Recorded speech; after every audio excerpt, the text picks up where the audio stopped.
Hello, earphone fans. I'm the PC Expert Amateur, and we're going to take a look at the OneOdio Shenzhen Zhao Company Limited Fusion A70 Wireless plus DJ headphones. And this is the box. And this is a headset that has gotten some good reviews, apparently, according to the listing anyways. Lots of good reviews. And so it's a little bit uncertain to me because here's the thing. My son bought these for himself, and within the warranty, well, within a couple of months, I think it was, or maybe it was weeks, I forget, the left-hand one, which is this one here. Now, if you notice, this is the maximum range for this to go that way. It's this one now goes that far. So that means when you put it on your head, and sorry, this is the left side. Now it's like this. So you don't get good sound with one headphone like that. Here, that's a little bit better. Yeah. And so he was taping it, and I taped a couple of popsicle sticks to it to keep it straight, and oh my god, it was. So I contacted OneOdio and I said, hey, this happened, and they sent a replacement, and the same thing happened with the replacement, and my son denies that he was mishandling it or pulling it off of his head with with one hand or something like that. We ended up getting a different headset, which it ended up being more expensive and isn't as good. So he doesn't even use it anymore, let alone these. Which is sad because the range is really good, the battery life is really good, the sound is really good. It is a good headset, except for this problem, and I'm not sure how to open this part up in order to try and fix it, if that is even a possibility. Because it's not like these are screws. These are caps, metal caps. See? On both sides. This headset does have fake leather, as almost all cheap headsets do these days. This is not exactly a cheap headset. It's somewhere in the middle. I got, oh, not middle. I think it was like $50, something like that. So you can kind of fold it like that to carry it somewhere. It also comes with a synthetic bag, cinch bag, that is, it feels pretty durable. It is like a fake leather kind of thing, but on the inside, I don't know, it's kind of. Oh, yeah. So on the outside, it's fake leather. On the inside, it is woven cloth. So there's the woven cloth, and there's the fake leather. So, and it is fairly sturdy. It's not going to break easily. So you can just, and I don't understand why you can't fold it so that the headphones face each other, but whatever. You can just fit it in there. It also comes with this cord that goes between a 6.35 inch to a 3.5 inch, what we used to call RCA plugs back in the day when I was young. Now they have a different name for it. I don't know what that name is. But you can plug that into this hole here. So you put the small side in there. So you can plug it into a stereo or a guitar or an amp or whatever. Lots of options for that. You can connect it via the other cable for charging, and it's a micro USB cable. I don't need to show you that. You know what it looks like. Well, you should. It is adjustable length with ratcheting. You can actually deform the headband in order to make it wider or whatever. To help adjust it to your head size. And you know, even though it's all this fake plastic crap, if you have ears that stick out a lot, it looks like it's kind of deep, but in reality, once this is pressed against your face, it flattens. And so there's very little space in here for a large an ear that sticks out a lot. And I think this is about 2 inches by 1 inch. So if your ear is larger than that, you're going to have some challenges there as well. Obviously, it uses rechargeable batteries for the Bluetooth. It is Bluetooth 5.2 because these are an older pair. I don't know if they have updated the technology to something better like 5.4 or at least 5.3. So there are a few things I can tell you about it. For example, you can do music, you can do phone calls with this. The driver size depends on where I look. On the box and on most of the places in the listing where it mentions the drivers, it says that they're 40 millimeters. But at the very bottom of the listing, it says they're 50 millimeters. So that's a little bit confusing. Also, the controls are on the side here. There's a power button for when you're doing wireless, and then there's the up and down volume buttons as well. The range for this is 20 to 40,000 hertz. And when I say 20, I mean 20, not 20,000. And when you're using battery power, the playtime is 72 hours. The set capacity is 150 milliamp hours. The voltage is 5 because USB is 5. The charge time is 2.5 hours. The effective distance or range of the signal is 10 meters, which is about 33 feet. And the sensitivity is 110 decibels per milliwatt at 1 kilohertz or 1,000 hertz. The impedance is 32.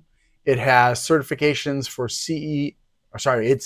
It is compliant with CE, RCM, which is Australian, FCC, UKCA, and there's an Asian one as well that I'm not familiar with. It has 1 lithium polymer battery in it, and it does have a mic with a sensitivity of minus 42 decibels plus or minus 3 decibels. I did some testing on this with and without the cord. With both situations, I ran the same tests. I used the HiHacker Ultimate Headphone Test to evaluate the fidelity, and its range was about the maximum range is 200 to 10 hertz. And with both wired and wireless, it did the whole range. And then for treble, which is 8,000 to 20,000 hertz, it did 8,000 to 14,900. And then after that, there was still faint sound coming out with both scenarios, wired and wireless. Then I did the driver bass quality test, which is where you listen to the lower range of the spectrum and you're listening for distortion and buzz and things like that to see if the drivers aren't seated right or they're damaged or defective. And it passed under both conditions again. Then I did the 4th test for HiHacker, which is the driver balance. And when you do driver balance, you should have a tone that stays in the center all the way from the bottom of the spectrum to the top and then back down. Unfortunately, in both scenarios, it did not do that. When it was plugged in, there was a shift to the right in the middle of the spectrum, and then at the top it was wavering. When it was wireless, there was shifting from bottom to top periodically the whole way. That's obviously not good, and that may have something to do with the Bluetooth, but there's no explanation for why it happened when it was plugged in. Then I did 3 directional tests. The first one is Lion Studio's high definition 3D test, and it passed wired and wireless. Then I did Dolby Presents Universe and THX Spatial Hear the Difference, and it passed when it was connected to the computer, but when it was using Bluetooth to my phone, it was somewhat directional, what I call stereo plus. So sometimes it just sounded like stereo, and sometimes I could hear where the sound was supposed to be coming from. So if you are a gamer, this is not the headset for you. If you rely heavily on directional sound, as many gamers have to, so you know when somebody's trying to sneak up on you and kill you. If you otherwise need directional sound for your job or your hobby, this is not a good set for you unless you're going to plug it in. So if you need it to be wireless, don't get this set. The last testing that I did, and before I tell you about it, I wanted to let you know that you can daisy chain headsets to this headset with USB. I almost forgot. I showed you this hole here, but I didn't tell you about the other hole, which is over here. And that's for the 6.35 inch, so that you can then plug this in. You connect it like this. This goes to the computer. To the green one, or if you have a combo one on your front or top panel, then you can plug it in there too. You can use this for phone calls.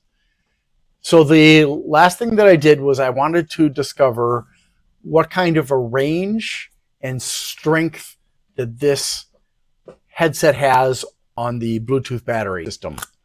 And what I learned is this.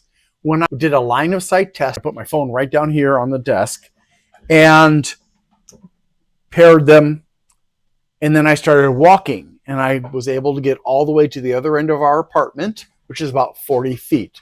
So the range is at least 40 feet, even though they said 33 feet. So it's better than what they had stated. That was a nice surprise.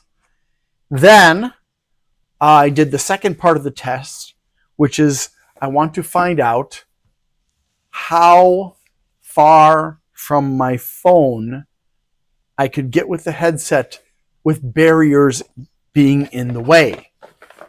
And for that test, I do something a little bit different. So instead of a line of sight test, this is no line of sight, and there are walls and appliances and whatnot that are getting in the way. When I did that test, this was the only headset that completed all 4 stages of the test. Now, I've tested 10 headsets, so it's not like a huge deal, but this is the only one out of the 10 that was able to stay fully connected to my phone up to 40 feet away with walls and appliances and stuff in the way. So that was really, really good. So yeah, no directional sound, but if you're walking around, you're probably not playing a video game, or at least not good directional sound. So I guess, that should give you a fairly good idea of the pros and cons of this set. I don't know how many other people, if any, also had problems with the left side breaking like that. Maybe it dropped. I really don't know. That's it. The sound is very good, so you probably like it. Unless you need that directional kick, then you have to plug in. Thanks for watching, and I hope you have a great day. Need to ask for your help. I'm sorry. On December 11th, 2024, Amazon terminated me and used false accusations against me. And on December 17th, I had my left shoulder operated on. I'm getting a lot better. I can do some things with my hand and my arm, but it's still pretty limited. If you could please help me out by liking, subscribing, sharing, commenting, and turning on notifications for my channels, that would really help. If you want to help me financially and you can afford to, you can go to my Glenn's Fast Reviews and you can do a super thanks as a donation there. If you want to donate on a monthly basis, you can become a member there. And or you can go to patreon.com/GLENNMII. So thank you for that. Also, I'd like to say thank you to bleepingcomputer.com for allowing me to post messages on their forum about my videos. Thank you so much. And don't forget to visit them. They offer a lot of wonderful resources for people who are using computers. Have a wonderful day. Thank you.